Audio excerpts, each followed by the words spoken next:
చేతిలో బాణములు పెట్టారు. ఒక ప్రత్యేకమైనటువంటి మాట.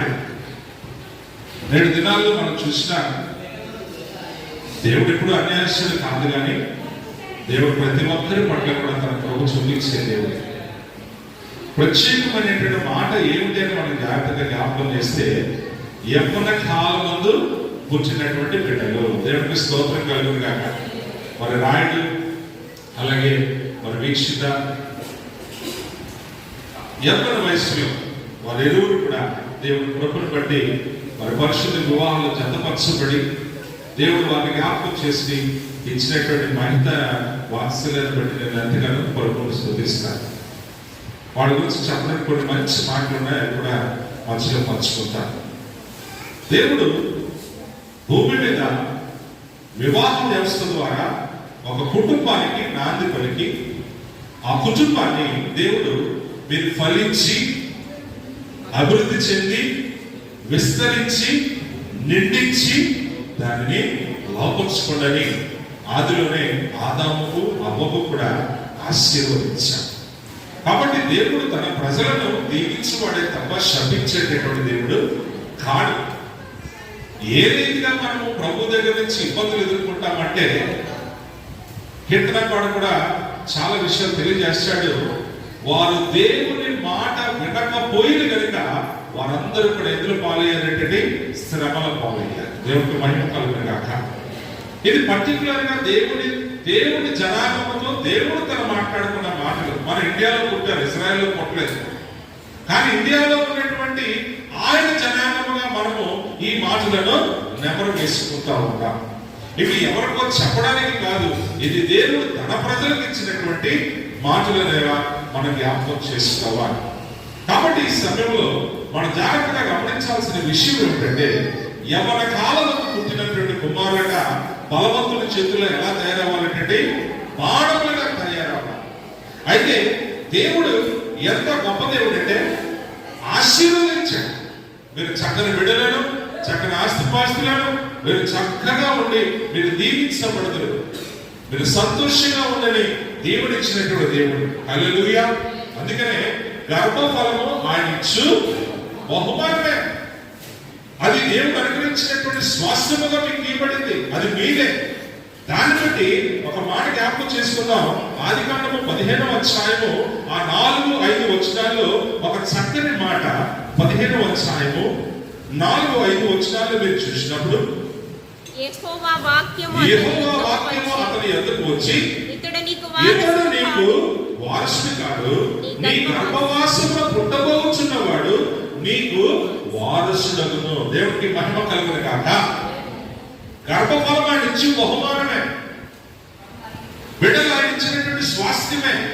కానీ అది దేవుడు అబ్రహాంతో ఎంత గొప్పగా మాట్లాడుతున్నాడు అంటే, వాడు నీకు వారసుడు, నీ గర్భంలో పుట్టిన వాడు ఏమై ఉన్నాడంటే వారసుడై ఉన్నాడు. దేవుడికి స్తోత్రం కలుగును గాక. దేవుడు ఎంత గొప్ప దేవుడు అంటే, ఆ 24వ అధ్యాయము 60వ వచనంలో అబ్రహాముతో మాట్లాడిన దేవుడు ఇక్కడ శారముతో ఏ రీతిగా శారమును బట్టి మాట్లాడుతున్నది మనం చూసినప్పుడు చూడండి. 24వ అధ్యాయము 60వ వచనంలో ఏమంటున్నాడు చూడండి. ఏమంటారండి? వారు రిబకాతో, మా సహోదరి నీకు వేల వేలకు తల్లి వగుదువు గాక, నీ సంతతి వారు తమ పగవారి గవిని స్వాధీనపరచుకుందురు గాక. హల్లెలూయా. ఒక తండ్రిగా అనగా ఒక పురుషుడికి దేవుడు ఇస్తున్నటువంటి వాగ్దానము, నీ గర్భము నుండి నేను నీకు ఏమిస్తానండి? వారసుని ఇస్తాను. ఆ స్త్రీతో ఏం మాట్లాడుతున్నాడండి? నువ్వు వేల వేలకు తల్లి వగుదువు గాక. ఈ రెండు మాటలు మీరు జాగ్రత్తగా గమనించాలి. వారసుడు, స్త్రీ అంటున్నాడు తల్లివి, నీ గర్భము దీవించబడుగాక అని అంటున్నాడు. ఈరోజు బిడ్డల బట్టి తండ్రి ఆనందించేస్తున్నాడు, తల్లి ఆనందించేస్తుంది, సంతోషమే. బిడ్డలు లేకపోతే ఎంత ఘోరమైన పరిస్థితో. అందుకని ఆదికాండము 30వ అధ్యాయంలో ఒక భార్య తన భర్తతో ఏ రీతిగా మాట్లాడుతుందో ఒకసారి జ్ఞాపకం చేసుకుందాం. 30వ అధ్యాయము 1-2 వచనాలు మీరు చూసినట్లయితే అక్కడ ఏమి మాట్లాడుతుందో ఒకసారి చూద్దాం. రాహేలు రాహేలు తాను యాకోబునకు పిల్లలు కనకపోవడం చూసి తన అక్కయ్యను అసూయపడి యాకోబుతో నాకు గర్భఫలము ఇమ్ము లేవి అంటే నేను చర్చను. ఒక స్త్రీ తన జీవితంలో బిడ్డలు లేకపోతే ఎంత భారవంతమైనటువంటి పరిస్థితి. భర్తతో ఒకటే మాట్లాడుతుంది, నువ్వు నాకు గర్భఫలం ఇవ్వు, లేకపోతే నేను బతుకుని కూడా లాభం లేదు. ఈరోజు బిడ్డలు బట్టి మనం కలుగుతున్నటువంటి ఆనందాన్ని మనం ఒక్కసారి ఆలోచన చేస్తే, దేవుడు బిడ్డలు ఇచ్చాడు, నీ హృదయంలో ఆవేదన తీసాడు, గుబులు తీసాడు. ఈరోజు బిడ్డను బట్టి ఆనందించేటటువంటి కృపను కూడా ఇచ్చాడు. అయితే నమ్మిన బిడ్డరా, అటువంటి సమయంలో ఒక చక్కని మాట అందులో గుర్తుకొచ్చింది. ఆదికాండము 41వ అధ్యాయము 51, 52 వచనాలు మనం జాగ్రత్తగా చూసినప్పుడు చూడండి ఎంత చక్కని మాట అన్నాడు. అప్పుడు యోసేపు, దేవుడు నా సమస్త బాధను నా తండ్రి ఇంటి వారందరినీ నేను మర్చిపోకున్నట్లుగా చేసినని చెప్పి తన జ్యేష్ఠ కుమారుడికి ఏం పేరు పెట్టేటండి? మనష్షే అని పేరు పెట్టాడు. దేవునికి స్తోత్రం కలుగును గాక. చూడండి, బిడ్డలను బట్టి కలిగినటువంటి ఆనందం, అంతవరకు ఉన్నటువంటి ఆ ఆవేదన, ఆ ఆక్రందన, ఆ ఆశ, ఆ ఎదురు చూపు, ఎప్పుడైతే దేవుడు బిడ్డ చేతుల్లో బిడ్డను పెట్టాడో ఆ బిడ్డను బట్టి ఆనందిస్తూ వారి నెక్స్ట్ ప్రాసెస్ లోకి ఎక్కడికి వెళ్ళిపోయారేంటండి? ఎక్కడికి వెళ్ళారేంటండి? నా బిడ్డకి నేను ఒక మంచి పేరు పెట్టుకోవాలి. యోసేపు అదే చేశాడు. ఐగుప్తులకు వెళ్ళారు. ఆయన పడిన శ్రమలు, అరే నా తండ్రి ఇంటి వారందరూ నన్ను విడిచిపెట్టారు ఆయన బాధ అన్నింటినీ కూడా ఎవరు చూసి మర్చిపోయేటండి? ఎవరు చూసి మర్చిపోయేటండి? దేవుడు తనకి ఇచ్చిన బిడ్డని చూసి మర్చిపోయాడు. అందుకనే బిడ్డను బట్టి సంతోషిస్తే ఏం పెట్టుకున్నారంటండి? పేరు పెట్టుకున్నారు. ఏం పేరు పెట్టుకున్నారంటండి? మనిషి. చూడండి, బిడ్డల చేతుల్లోకి వస్తే ఎంత గొప్ప ఆనందం. అబ్రహాముతో మాట్లాడుతున్నాడు, ఆయన నీ గర్భంలో నీకు వారసులు ఇస్తానని. శారముతో మాట్లాడుతున్నాడు, నువ్వు వేదాలకు తెలియవద్దు కాక. ఒక భార్య తన భర్తతో మాట్లాడుతుంది, నువ్వు నాకు గర్భఫలం ఇవ్వకపోతే నేను బతుకున్నా ఉపయోగం లేదంటే. కానీ ఒక తండ్రి తన కుమారుడు చూసి మాట్లాడుతున్నాడు, నా బాధలన్నీ కూడా ఈరోజు దేవుడు నాకు ఇచ్చిన బిడ్డను బట్టి నేను మర్చిపోతున్నాను. ఇప్పుడు ఆ బిడ్డ నా జీవితంలో తీసుకొచ్చాడండి, సంతోషాన్ని తీసుకొచ్చాను. నిజమే, బిడ్డలు మన జీవితాల్లో సంతోషాన్ని తీసుకుని వచ్చాడు. అందుకనే ఈరోజు మొదటి సమయంలో ఆ 1వ అధ్యాయము 19, 20 వచనాలు మనం చూసినప్పుడు చక్కని మాట నేను మీకు తెలియజేస్తాను. 19వ అధ్యాయము, ఆ 1వ అధ్యాయము చూడండి, 19, 20 వచనాలు ఒక్కసారి మనం చూసుకుందాం. ఏంటది? తర్వాత వారు ఉదయం ముందు మిగిలిన వేళించి యెహోవాకు మొక్కి తిరిగి రామాలోని తమ ఇంటికి వచ్చి అంతక ఎలకన తన భార్యకు హన్నాను కూడాను యెహోవా ఆమెను జ్ఞాపకము చేసుకునెను. కనుక అన్న గర్భము ధరించి దినములు నిండినప్పుడు ఒక కుమారుని కని నేను యెహోవాకు మొక్కుకొనిన వీడిని మొక్కుకొని మీరు అడిగింది అనుకుని వానికి సమూయేలు అని పేరు పెట్టారు. దేవునికి స్తోత్రం కలుగును గాక. ఇప్పుడు వచ్చాము అసలు సంగతికి. బిడ్డలు మనం అనుకుంటే పుట్టిన వారి కాదు, బిడ్డలు ఆయన అనుకుంటే పుట్టిన వారు. జ్ఞాపకం చేసుకుంటాం. దేవునికి స్తోత్రం కలుగును గాక. మన బిడ్డలు బట్టి మనం ఎంతగానో ఆనందిస్తున్నాం. కానీ దేవుడు తన సమాజంలో మాట్లాడుతున్న మాటలను మనం అర్థం చేసుకోవడానికి ప్రయత్నం చేయాలి. ఇప్పుడు మనం అన్యులు కాదు, ఇప్పుడు మనకు ఒక కొత్త పేరు పెట్టబడింది. మనము జీవము గల దేవుని యొక్క సంఘము, మనము జీవము గల దేవుని బిడ్డలు. అప్పుడు జీవము గల దేవుని బిడ్డల యొక్క జీవితాలు మన చేతుల్లో చెక్కుకోవడానికి ఏమీ లేవు, కానీ ఆయనే మన జీవితములను తన చేతుల్లో చెక్కి తనకు మహిమకరముగా నిలబెట్టుకుంటకు ఆయన ఈ కుటుంబ వ్యవస్థను ఈ భూమి మీద ఏర్పాటు చేస్తున్నాడు. తన మహిమకు మనము ప్రతిరూపాలము. మన సొంత బుద్ధులు ఈరోజు తెచ్చిపెట్టుకుంటున్నాము, దేవుని యొక్క మహిమను మనం పోగొట్టుకుంటున్నాము. దేవుని మాట మనకు ఈ రోజు ఇబ్బందిగా ఉంటుంది. నువ్వు దేవుని మాట ఇబ్బందిగా ఉంటే నీ జీవితంలో నీ బిడ్డకు నువ్వు ఏ మాటలు చెప్పుకుంటావు? ఈ రోజు ఒక మంచి మాట చెప్తే నీకు ఎంత ఇబ్బందో. దేవుడు తన సమాజంతో మాట్లాడే మాటలు కూడా మనుషులకి ఇబ్బందికరమైన. అందుకని ఆ రోజు ఇశ్రాయేలు దేవుని మాట వినకపోవడం వల్ల ఎన్ని శ్రమలు పాలయ్యారో పరిశుద్ధ లేఖన గ్రంథాలు మనం చూస్తూ ఉన్నా సరే ఈ రోజుకి కూడా మన బిడ్డ విషయాల్లో మనకి ఎంత జాగ్రత్త కలిగి ఉన్నామో ఒక్కసారి ఆలోచన చేయండి. అందరూ దేవుని నమ్ముకున్నాము, దేవుని నమ్ముకున్నాము, నమ్ముకుని ఏం చేస్తున్నామో తెలియనటువంటి పరిస్థితుల్లో నేటి క్రైస్తవ సమాజం వెళ్ళిపోతా ఉంది. ఆయన సేవ చేయడం లేదు. దానికంటే ముందు ఒక విషయం ఉంది, ఆయనను వ్యక్తిగతంగా సేవించే వారిగా మనం ఉండాలి. దేవుని స్తోత్రం కలుగును గాక. నీ జీవితంలో నీ దేవుని ముందు నువ్వు మోకరించి నా ప్రభువా అని నువ్వు నీ దేవునితో మాట్లాడే స్థితిలో ఉన్నప్పుడే నువ్వు జీవం గల దేవుని బిడ్డను అని నువ్వు చెప్పుకోవడానికి నీకు అధికారము, ఒక యోగ్యత ఉంది. ఆ యోగ్యత నీ దేవుని యొక్క మాటను బట్టి నీ జీవితంలో ఫలప్రదమై ఆ ఫలము నీ బిడ్డలకు ఒక దీవెనగా మారుతుంది. దేవుని స్తోత్రం కలుగును గాక. ఈరోజు అపోస్తలుడైన పౌలు బిడ్డలతో మాట్లాడుతూ, మీరు దీర్ఘాయుష్మంతులన్నట్టుగా మీ తండ్రిని తల్లిని, అసలు ముందు ఆ మాట మీ బిడ్డలకు మీరు చెప్తారే కదా. మనం చెప్తున్నాం ఆ మాటలో మన బిడ్డకి ప్రేమ చూపించేస్తాం. ప్రేమ దేవుడు అంటున్నాడు, నేను నీకు వారసుని ఇచ్చానంట.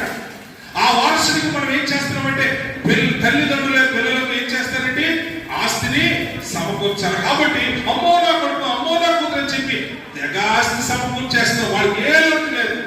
మన ప్రేమను ఇచ్చేస్తున్నాము, మనం సంపాదించిన ఆస్తిని ఇచ్చేస్తున్నాము. కానీ జీవము గల దేవుని యొక్క రాజ్యాన్ని మనం వారికి ఇవ్వగలుగుతున్నామా?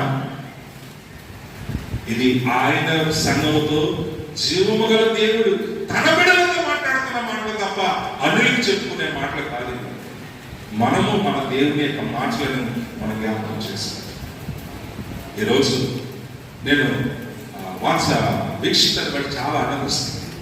రాయుడు కూడా తన దారిని బట్టి అక్కడ లైన్లో పడ్డాడు. నిజమే, దేవుని సన్నిధికి రావాలంటే ఒకరి సపోర్ట్ లేకపోతే రాదు.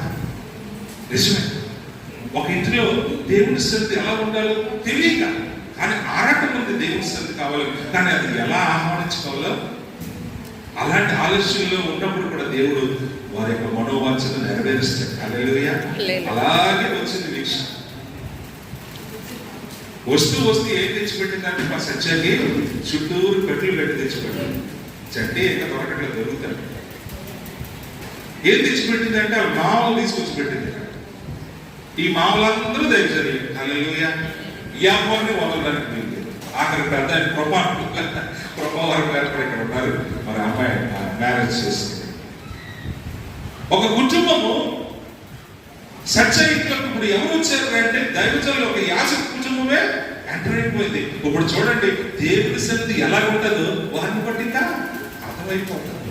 అంతకంటే ముఖ్యంగా పెద్ద పాస్టర్ గారు ఎంతో గొప్పగా దేవుని సన్నిధి ఇచ్చారు. దాన్ని ఉపయోగించుకోవాలి. ఆ ఉపయోగము మీరు మీ పట్ల కలిగిన, మీ బిడ్డ పట్ల కలిగినటువంటి ఆ ప్రేమ, నా వారసులని, అలాగే వారి కోసం మీరు ఎన్నో తీసుకొచ్చి పెడుతున్నటువంటి ఆస్తిపోస్తులు, ఇవన్నీ ఓకే.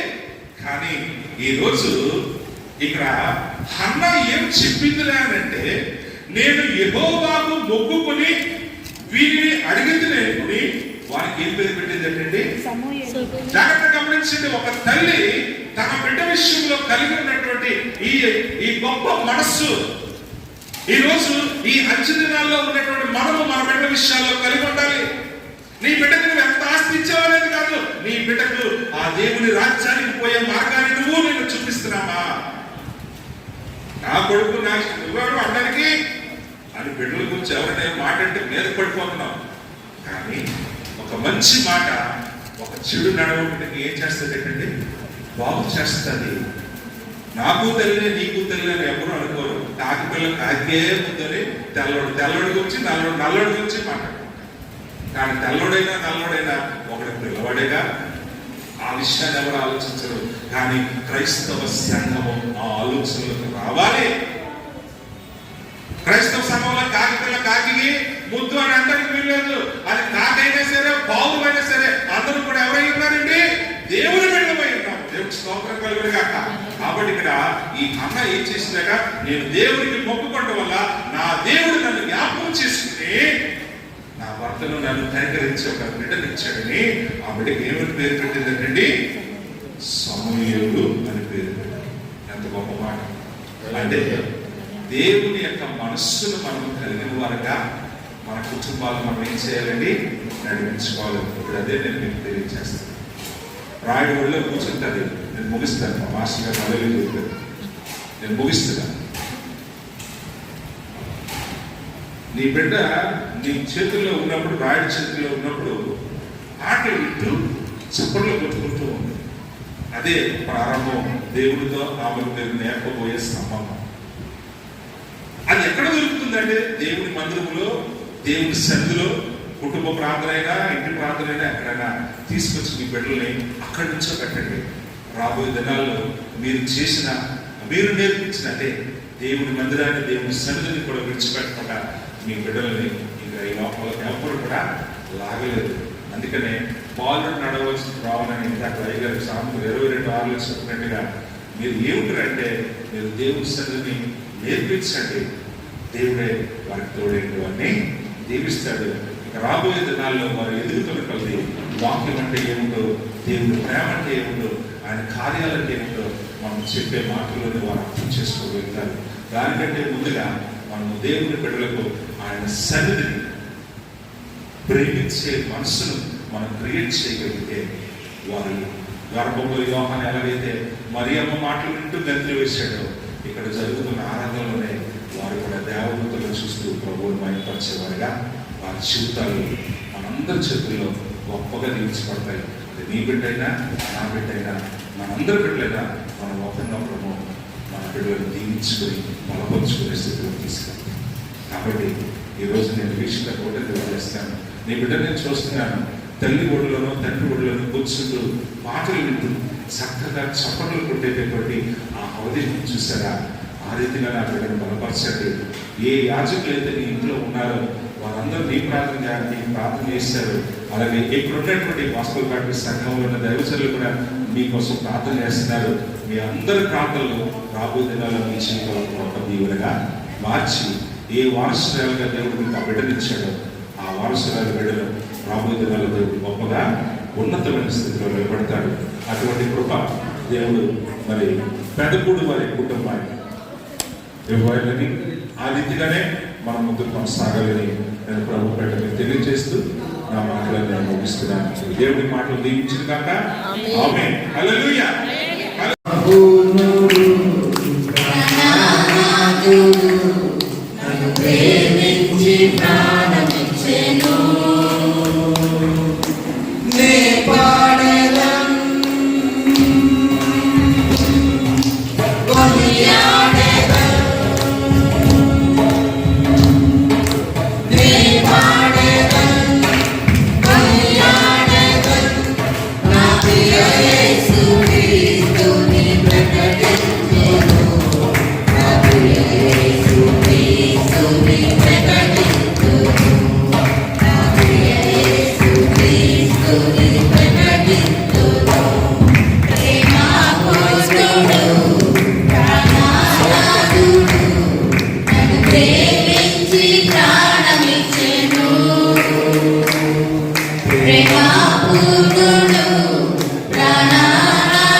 గగనము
ఏర్పాటు చేసినటువంటి సంఘంలో పరిచయం చేస్తూ ఉన్నాను. నా పేరు కృపానందం, పాస్టర్ గారు వెరీ గ్రేస్, నా పిల్లలు. ఏదైనా ఈ సమయంలో ఈ విధంగా మీ అందరితో కలిసి దేవుణ్ణి స్తుతించడం అనేది నాకు చాలా గొప్ప సంతోషకరమైన విషయం. చెప్పేది ఏంటంటే ఆ అమ్మాయిని పెంచే విధానం అయ్యగారు చెప్పారు, సుబ్బసాయి గారు చక్కగా దేవుళ్ళు ఎదిగింప చేయాలి. అమ్మాయి పాటలు పాడుతుంటే చప్పట్లు కొడుతుంది. చక్కగా చిన్నప్పటి నుంచే ఆ రకమైనటువంటి ఆలోచనలు కలిగే విధంగా అమ్మాయి ఎదుగుతుందంటే అది ఎంతో సంతోషించదగ్గ విషయం. అయితే ఇకపైన వస్తున్న కొద్ది మొదటి పుట్టినరోజే కాదు, ఇటువంటి పుట్టినరోజులు ఏంటో దేవుడు అక్కడికి అనుగ్రహించాలని మనం నిత్యం ప్రార్థించవలసిన వారు. అయితే అమ్మాయిని చాలా బహు జాగ్రత్తగా దేవుళ్ళలో ఎదిరించాలి. అమ్మగారు ప్రార్థన చేసినప్పుడు కూడా, పాస్టర్ గారు ప్రార్థన చేసినప్పుడు కూడా, కుమార్తెలు నగరులకై చెక్కిన మూల కంపముల వంటి వారు, కుమారుడు ఎటువంటి వారట, ఎదిగిన మొక్కల వంటి వారట. ఎదిగిన మొక్క బలమైనదా, మూల కంపము బలమైనదా? ఎదిగిన మొక్క ఊగిసలాడుతుంది కదండి, గాలికి ఊగిసలాడుతుంది. ఈ కంబం, దీన్ని స్తంభం అంటాం మనం, యాక్చువల్గా కంబం అని కూడా అంటారు నానార్థాలు చూసుకుంటే. ఈ కంబం ఊగిసలాడుతుందా ఎంత అంటే, కుమార్తెలు ఇటువంటి వారు, కుమారుడు మొక్కల వంటి వారు.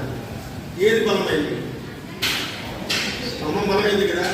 చాలామంది దేవుని యొక్క బైబిల్ స్త్రీలను చాలా కించపరుస్తుంది, స్త్రీలకు ప్రేయర్కి ఇవ్వలేదు, స్త్రీల గురించి తక్కువ చేసి మాట్లాడింది బైబిల్ అని విమర్శిస్తూ ఉంటారు కదండి. చాలా ఎవరంటే మతం వారు, లేదంటే ఎవరైనా క్రైస్తవం అంటే గిట్టల వారు, స్త్రీలకంతా మంచి పేరు లేదని కానీ బైబిల్ చెప్తుంది మూలకామం వంటి వారండి కుమార్తెలు. ఎందుకు ఆ మాట పరిశుద్ధాత్మ దేవుడు అక్కడ రాయించాడు అనేది మనం జ్ఞాపకం చేసుకుంటే ప్రియమైన వాళ్ళగా ఎందుకు రాయించాడంటే, మనం పల్లెటూరులో చూసినప్పుడు అప్పుడు రౌండ్ పాటలు అప్పుడు ఉండేవి తెలుసు కదండి. రౌండ్గా కమ్మలిల్లు కూరిపాటలో కట్టుకునేవారు, రౌండ్ ఇల్లు. ఇప్పుడు కూడా ఎక్కడో కొన్ని ప్రాంతాల్లో, మారుమూల ప్రాంతాల్లో చూస్తున్నారు కమ్మలతో కట్టుకునేటువంటి ఇల్లు, కూరిపాటలు. మధ్యలో నిట్టరాట మీద ఉంటుంది. నిట్టరాట అనే మాట విన్నారండి. నిట్టరాట ఎందుకు అది నిట్టరాట అంటే ఏంటిది? దాని మీద కదా మొత్తం అంతా కూడా, ఆ ఇల్లంతా కూడా ఆ నిట్టరాట మీదే బేస్ అయి ఉంటుంది. ఆ నిట్టరాట కానీ చెదపట్టో కులిపోయో ఏదో ఒకటి అది కానీ పడిపోయింది అనుకోండి, ఇల్లంతా ఏమవుతుంది? పడిపోతుంది కదా. అందుకు కాదు అది చిన్న చదవకుందనగానే లేదంటే ఏదైనా పురుగుతుందనగానే దాన్ని మనం చాలా జాగ్రత్తగా తొలగించి అది చల్లబడకుండా తగినటువంటి చర్యలు తీసుకుంటూ ఉంటాం. ఆడపిల్లలు కూడా అటువంటి వారి పిల్లల్ని ఆడితే దేవుని గదిలో పెంచితే ఆ కుటుంబం అంతా నిలదొక్కుని నిలబడగలిగే స్థితి ఉంటుంది. ఏదైనా ఇప్పుడు అనకూడదు కానీ ఒక అబ్బాయి ఎదిగిన తర్వాత ఏదైనా ఒక ఎదపని చేస్తే అంతగా పట్టించుకోరు, కానీ ఒక అమ్మాయి ఎదిగిన తర్వాత ఏదైనా ఎదపని చేస్తే ఆ కుటుంబం అందరికీ వస్తుంది కదండి. ఇల్లు నిలబడేది ఎక్కడంటే అమ్మాయి దగ్గరే. అమ్మాయి అనకూడదు మమ్మల్ని చెప్పుకుంటే కనుక ఒక అబ్బాయి ఏదైనా అమ్మాయిని తీసుకొచ్చేస్తే పెద్దగా బాధపడరు, పెద్దగా దాన్ని పట్టించుకోరు, కానీ లోపం కానీ సమాజం కానీ ఎవరైనా ఇరుగురు, కానీ ఒక అమ్మాయి ఎవరితో వెళ్ళిపోయిందంటే మాత్రం ఆ కుటుంబానికి అందరికీ అవమానం కదండి. ఆ ఇంటి పేరు నిలబడాలన్నా ఇల్లు నిలబడాలన్నా మూలకమ్మంగా ఉన్నటువంటి ఆ మంచి పరుగు మర్యాదైన భక్తి అయినా ఏదైనా సరే ఆ ఇల్లు దేవుడిలో చక్కగా నిలబడాలంటే పడిపోకుండా ఉండాలంటే కుమార్తె చాలా బలమైన కంబం వల్లే ఉండాలి, బలమైన కంబం వల్లే ఉండాలి. ఆ రీతిగా బిడ్డలు పెంచాలని తల్లిదండ్రులకు వారి యొక్క నానమ్మ అమ్మలకు తాతయ్యలకు కూడా ఈ యొక్క సమయంలో తెలియజేస్తున్నాను. ఆ రీతిగా ఏ విధమైన దేవుళ్ళే నిలింప చేయాలి. ఇప్పుడే అమ్మాయి చప్పట్లు కొడుతుంది పాట పాడుతుంటే. అలాగే అంతేకాదు అమ్మగారి ప్రాంతంలో జ్ఞాపకం చేస్తున్నారు ఇశ్రాయేలు చిన్నదాని వలె. ఆ అమ్మాయి ఏం చేస్తుందంటే దేవుడి యొక్క సువార్తను ప్రకటించింది. ఆ అమ్మాయి ఎదుగుతున్న కొద్ది వాత్సల్య లేదా మహిళా వాత్సల్య ఎదుగుతున్న కొద్ది చుట్టుపక్కల ఉన్నటువంటి వారు అన్నిలైన వారు కానీ మరి క్రీస్తు ఎరిగిన వారు ఎవరైనా ఉన్నప్పుడు వారికి ఏదైనా బలహీనత కష్టము నష్టము వాటిల్లినప్పుడు అమ్మ ఇదిగో గాస్పల్ బాప్టిస్ట్ చర్చిలో మా అయ్యగారు ఉన్నారు, ఇళ్ళమ్మ అక్కడ ప్రార్థన చేయించుకోమా చెప్పగలిగే విధంగా అమ్మాయిని పెంచాలి. ఆ అమ్మాయి ఏం చేసింది? ఆ చిన్నది ఏం చేసింది? ఇదిగో పలానా దేశంలో ఒక దైవజనుడు ఉన్నాడు, ఆయన దగ్గరికి వెళ్ళండి, మీకు వచ్చిన ఆ రోగం తొలగిపోతుందని చెప్పిందంటే ఆ అమ్మాయి దేవుడిలో ఆ చిన్నది ఎంతగా ఎదగకపోతే ఆ మాట చెప్పగలుగుతుందండి. అలాగా మా మాస్టర్ గారు ఉన్నారు, మా అయ్యగారు ఉన్నారు, మా సంతోష్ గారు ఉన్నారు, అక్కడికి వెళ్ళమ్మా నీ బాధపోతుంది అని చెప్పగలిగే స్థితిలో ఆ అమ్మాయిని వాళ్ళు పెంచగలగాలి. రెండవదిగా మరొక మాట మనం జ్ఞాపకం చేసుకుంటే అపొస్తల కార్యంలో మనం చూస్తాం. నేను రిఫరెన్స్ ఇవ్వడానికి ఇష్టపడట్లేదు, కానీ హృదయ అనే చిన్నది ఒక అమ్మాయి పేతురు తలుపు తడుతుంటే మొదట వచ్చి విని ఆ స్వరాన్ని గుర్తించగలిగింది. దైవజనుల యొక్క నోటి మాట గుర్తించగలిగే విధంగా పెంచాలి. దైవజనుల యొక్క స్వరం గుర్తుపట్టగలిగే విధంగా, స్వరం అంటే దేవుని మాట వచ్చు ఏదైనా కానీ దైవజనుల నోటి నుంచి వచ్చిన మాటను బట్టి ఆ వ్యక్తి దైవజనుడిని గుర్తించగలిగే విధంగా, అంటే అంత సహవాసం దైవజనులతో సేవకులతో ఉంటేనే అందరం గొంతులు మనం గుర్తుపట్టగలుగుతామండి. ఎంతో క్లోజ్గా ఉన్నవారి గొంతులు మాత్రమే మనం గుర్తుపట్టగలుగుతాం. ఆ అమ్మాయి చెప్పినా కానీ లోపల వారు నమ్మరండి, మొదట నమ్మలేదు. దైవజనులతో సహవాసం, దేవునిలో సహవాసం, దేవుని మాటలు వినడంలో ఆసక్తి కలిగి ఆ బిడ్డను పెంచాలని వారి తల్లిదండ్రులకైతేనేమి, తాతయ్యలకైతేనేమి, నాన్నమ్మ అమ్మమ్మలకైతేనేమి ప్రభు పేరిట నేను మనవి చేస్తాను. మళ్ళీ దైవజనుని స్వరం గుర్తుపట్టగలిగే స్థితి కలిగిన అమ్మాయిగా పెంచాలి. ఒక మూలన అమ్మ వలె ఇంటిని నిలబెట్టాలని నడిపోల్చాలన్న అమ్మాయి చేతిలోనే ఉంది. అమ్మాయిని ఆరోగ్యంగా మగవాడిని అబ్బాయిని ఎలా పెంచినా పర్వాలేదు, కానీ అమ్మాయిని మాత్రం చాలా జాగ్రత్తగా, ఎందుకంటే కుటుంబం అంతా నిట్టరాట, అంటే మాటలు చెప్పాలంటే నిట్టరాట. కాబట్టి చాలా జాగ్రత్తగా పెంచాలి, దేవుడిలో ఎదిగించాలి, దేవుడిలో ఎక్కువ చేయాలని తెలియజేస్తున్నాను. అలాగే మరొక మాట ఏంటంటే యొప్తా కుమార్తె పెద్దలకు లోబడింది, తన తండ్రికి లోబడింది, దేవుడికి సేవకులైంది కానీ దేవుడికి లోబడింది. ముఖ్యంగా దేవుడికి మొక్కుబడి చేసుకుంటే నన్ను అడిగి చేసుకున్నవా, నాకు సంబంధించి నన్ను ప్రతిష్ఠిస్తాను కాబట్టి దేవుడికి నేను ప్రతిష్ఠించను, నా జీవిత విధానం నేను కొనసాగిస్తానని ఎదురు చెప్పిందండి. ఆ అమ్మాయి ఎదురు చెప్పలేదు. దేవుని సేవకులకు మరియు పెద్దలకు లోబడి, దేవుడికి లోబడి విధేయత కలిగి జీవించే బిడ్డగా ఆ బిడ్డను పెంచాలని ప్రభు పేరట తల్లిదండ్రులకు మరియు తాతయ్యలకు, అమ్మ నాన్నలకు మరియు వారి యొక్క నాన్నమ్మ అమ్మలకు కూడా తెలియజేస్తూ ఈ అవకాశం ఇచ్చిన అయ్యగారికి హృదయపూర్వకంగా తెలియజేస్తూ నా మాటలు ముగిస్తా ఉన్నాను. దేవుడు కృపగల దేవానికి వందనాలు. ఇంతవరకు శ్రేష్టమైన మాటలతో చక్కగా బిడ్డను మీరు జీవించారు, బలపరిచారు. ఈ కృప కొరకు వాడుకున్న దేవాన్ని చూస్తున్ననైనా ఇదిగోటి కుమార్తెని నేను మొదలుకొని ఈ బలిష్టమైన రక్తంలో కాల్చి కాపాడి జీవించి బలపరిచి నీ కృప కొరకు వాడుకునే ఈ చలన దేవులతో బిడ్డ ఎప్పటి ప్రభా రానున్న దినముల్లో నీ బిడ్డ ఎదిగి ఆ ప్రభా గొప్ప నా తండ్రి ప్రభావంతో నీ బిడ్డ ఫలించడానికి చూపించండి. తనని ప్రభావ తండ్రి తల్లిదండ్రులకు కూడా మీరు బలపరిచి ఆ బిడ్డను ప్రభా నీకు సాక్షిగా సాధారణంగా పండగమూర్తిగా ఉండడానికి ఈ బిడ్డలుగా తండ్రి చక్కగా బిడ్డని కట్టడానికి సహాయం చేసి నడిపించండి. నీ కృపలో వాడుకోనండి. ఇంతవరకు కార్యక్రమం అంతట్లో మీరు ఉన్నారు. జరగబోయే కార్యక్రమంలో కూడా మీరు సహాయం చేసి నడిపించండి. ఈ కృప కొరకు వాడుకోవడం యేసు పరిశుద్ధ నామం నడుపుతూ వేడుకొని ఉన్నాము తండ్రి. కృపలో కాచిన దేవా ఇంతకాలం నీదు కృపలో కాచిన దేవా ఇకను కూడా మాకు తోడు నీడ నీవే కదా. ఇంతకాలం నీదు కృపలో కాచిన దేవా ఎన్ని ఏళ్ళు గడచినా ఎన్ని తరాలు మారినా ఎన్ని ఏళ్ళు గడచినా ఎన్ని తరాలు మారినా మారని వీడని ప్రేమేనిదయా మార్చిన నా జీవితం నీకే యేసయ్యా. మారని వీడని ప్రేమేనిదయా మార్చిన నా జీవితం నీకే యేసయ్యా. ఇంతకాలం నీదు కృపలో కాచిన దేవా నీవు చేసిన మేలులు తలచుకొందును అనుదినం. నీవు చేసిన మేలులు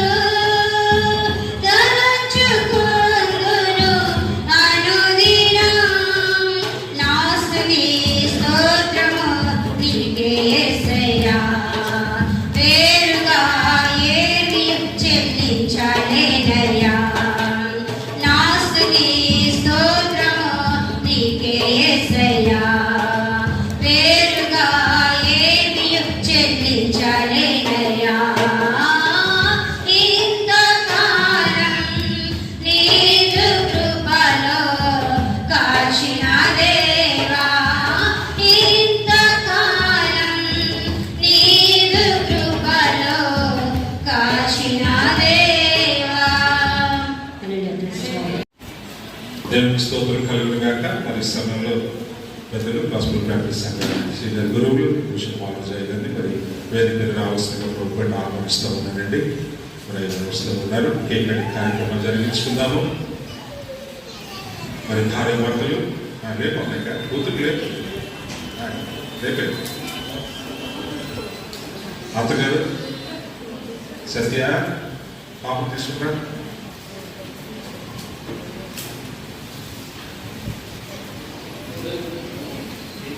షూట్ తీసుకున్నా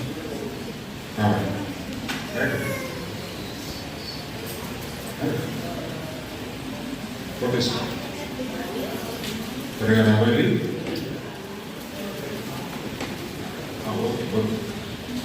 తీసుకుని నువ్వు కూడా రా బయట రా. మరి సమయాన్ని దైవజనులకు అప్పగిస్తూ ఉన్నాను.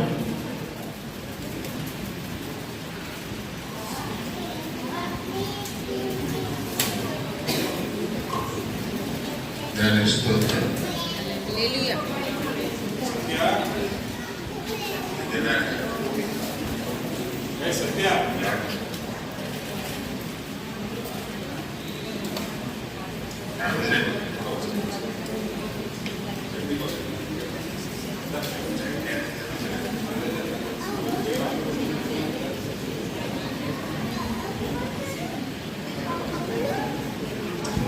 దేవుని స్తోత్రం.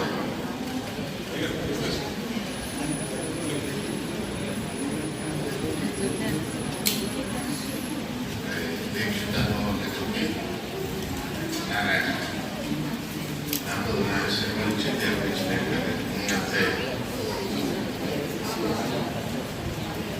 కనీదామని మహిత వాత్సల్యం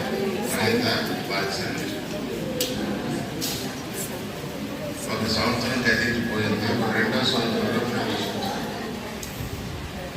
ఏమా కాసేపు నిశ్శబ్దంగా ఉంటారా? కొసలాడుతుంది. దేవుడి సన్నిధానంలో ఎలా ఉండాలి?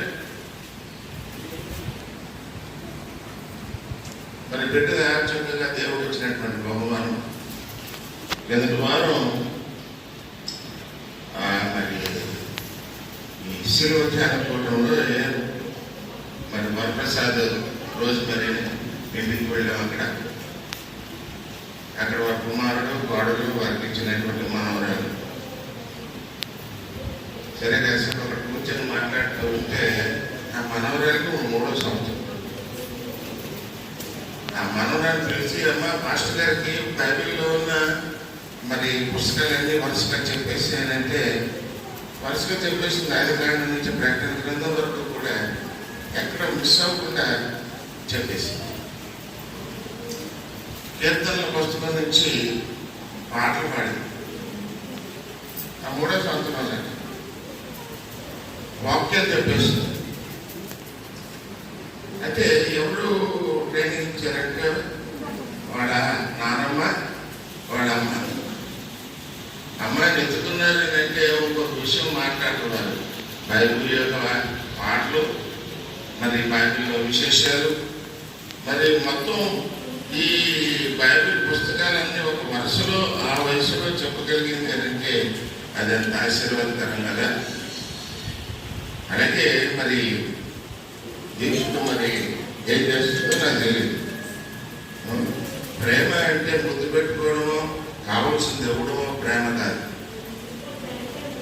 బిడ్డని సరైనటువంటి మార్గంలో దేవుని మహిమార్థమై పెంచాల్సినటువంటి స్థితిలో పెంచాలి. ఎందువరకు ఐదర్లందరూ కూడా చక్కని వాక్యాలతో మిమ్మల్ని బలపరిచారు కనుక లక్ష్మీనారాయణ మరి లక్ష్మీనారాయణ ప్రత్యేకించి కొన్ని జనరల్ ప్రాబ్లమ్స్ ఉంటాయి. నేను కాదని నేను చెప్పలేను, కానీ వంశపారంపర్యం వచ్చేటటువంటి కొన్ని ప్రాబ్లమ్స్ ఉంటాయి. కానీ ఆ ప్రాబ్లమ్స్ అధిగమించి నువ్వు దేవుళ్ళు ఎదుగుతుంది. నీ బిడ్డను కూడా ఆ రకంగా పెంచాలి. ఎంతో సంతోషంగా ఎంత ఖర్చు పెట్టి మరి నువ్వు పుట్టినరోజు చేస్తున్నావు అంటే బిడ్డ నువ్వు ఎంతగా ప్రేమిస్తున్నావు, నీ భార్యను ఎంతగా ప్రేమిస్తున్నావు అనేది మాకు అర్థం అవుతుంది. కానీ ఇది గొప్ప విషయం కాదు. ఇది చేసినా చేయకపోయినా బిడ్డ దేవుడు అది భాగ్యంలో ఎదగకపోతే నువ్వు ఎంత ఖర్చు పెట్టినా ఏం చేసినా సొంత ప్రార్థించండి. చెప్పి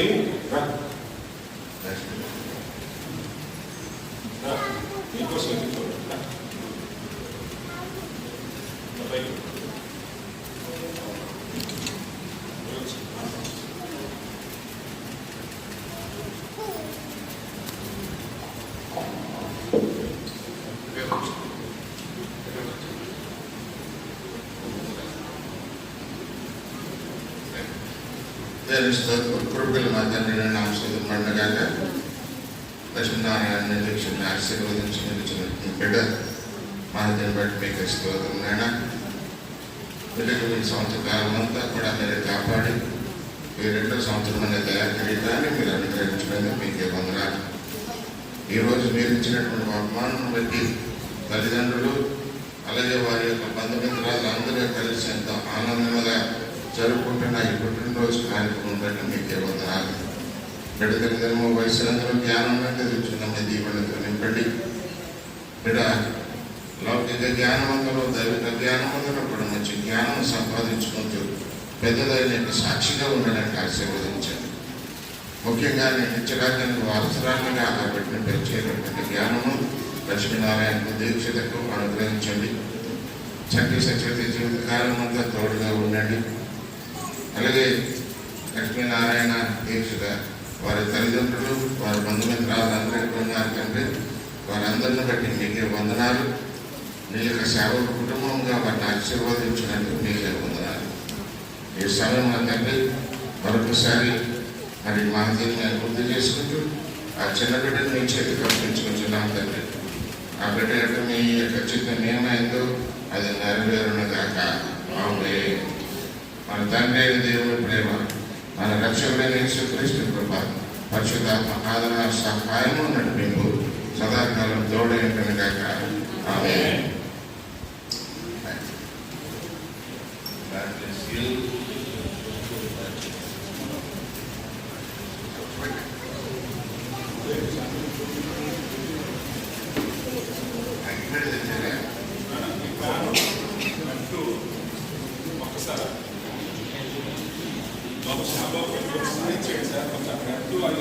కూర్చుని మాట్లాడే బర్త్డే కేసు పెట్టి స్టార్ట్ చేస్తారా చూడండి. యూత్లో చెప్పగలరు.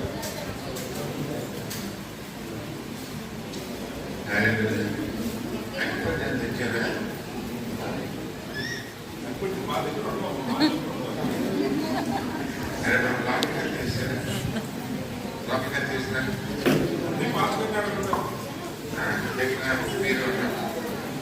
పుస్తకాలు ఉన్నాయి కదా, అదే నెట్ పెట్టారు.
మీరు కొంచెం ఇటు వచ్చేసారు.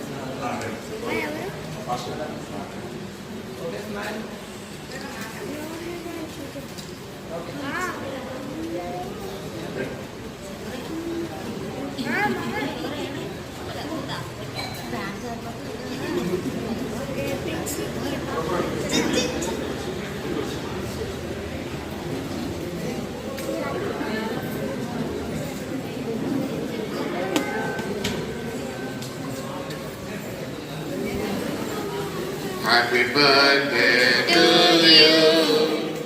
Happy birthday to you. Happy birthday to you, Maida. Happy birthday to you. May God bless you, dear. May God bless you, dear. May God bless you, dear. May God bless you, dear. May long life to you. May long life to you. May long life to you, my God. May long life to you.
మరి ఈ సమయంలో రాయిని వచ్చి vote of thanks తెలియజేయాల్సిందిగా కోరుతున్నాను.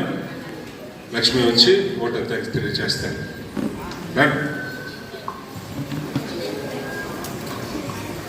నన్ను దీన్ని వాళ్ళు కొంచెం చంటి ఎక్కడికి వెళ్ళిపోతావు నువ్వు? ఎన్నో వాళ్ళు వడ్డిస్తాను నువ్వు రావు.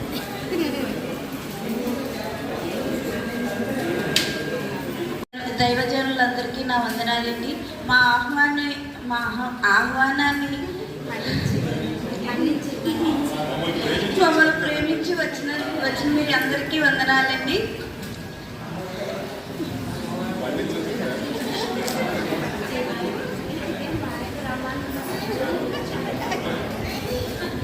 మా పాప బర్త్డే నిమిత్తం మీరందరూ మేము ఇచ్చిన వెంటనే వచ్చారు, అందుకు వందనాలండి. వచ్చిన వాళ్ళందరూ భోజనం చేసి మా పాపను ఆశీర్వదించి వెళ్ళాలని కోరుచున్నామండి.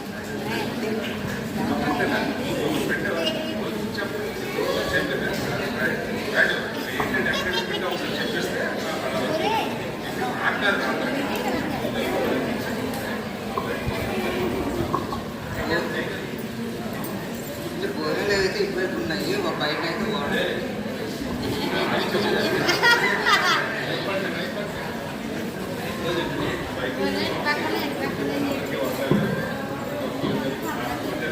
అందరికీ వందనాలంటే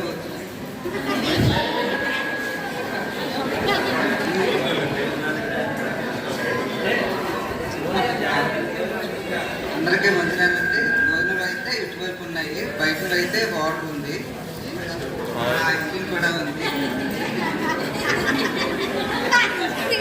బయట చేసి పడుతుంటే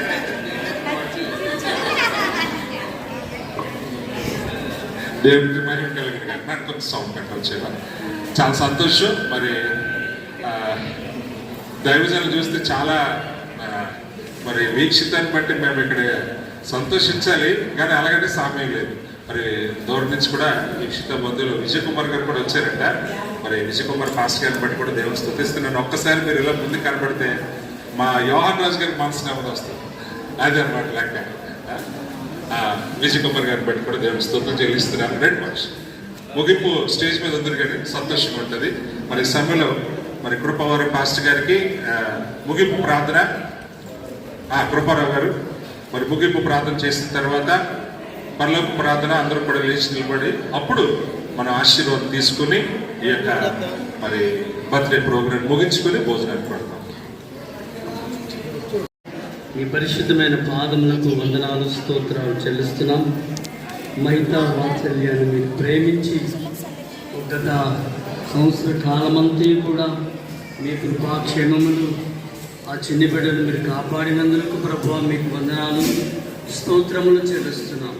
ఇదిగో మరి ప్రభువా ఇంకా 2వ ఏట అడుగు పెట్టడానికి ఈ బర్త్డే కార్యక్రమాన్ని ఇంత మీ పేరిట ఘనంగా చేయటానికి మీరిచ్చిన కృపను బట్టి మీకు వందనాలు చెల్లిస్తున్నాం. మహితా వాత్సల్యకు ప్రభువా మరి చక్కని మీ దయలో మనుషుల దయలో జ్ఞానం చేత నింపబడి ముందుకు సాగిపోవడానికి సహాయం దయచేయండి. తన బాల్య దశ అంతటిలో కూడా చక్కని జ్ఞానమును, జ్ఞాపక శక్తి, ఆలోచన మీ ఎందు భయభక్తుల్లో చక్కగా ప్రభు పెంచడానికి సహాయం చేయండి. ఆయన పెంచుతున్న తల్లిదండ్రులు కూడా దేవుని ఎందు భయభక్తులతో ప్రభు ఆ బిడ్డను పెంచగలుగుటకు సహాయం చేయమని మీకు స్తుతులు చెల్లిస్తూ ఇందాక నాయన మీ సేవకులు పెద్దయ్య గారు చెప్పినట్లుగా దేవుని వాక్యపు మాటల చేత ఆ చిన్నప్పటి నుంచి చిన్న బిడ్డలకు నేర్పించడానికి తల్లిదండ్రులు అలాంటి భయము భక్తితో వారిని పెంచడానికి మీ కృపాక్షేమము దయచేయమని, మీ కృపలో మీ దయలో ఆ చిన్న బిడ్డకు దీర్ఘాయుషు దయచేయమని మీకు మా స్తుతులు చెల్లించుకుంటూ త్వరలో రానున్న యేసయ్య పేరిట ప్రార్థించి వేడుకొనుచున్నాము తండ్రి.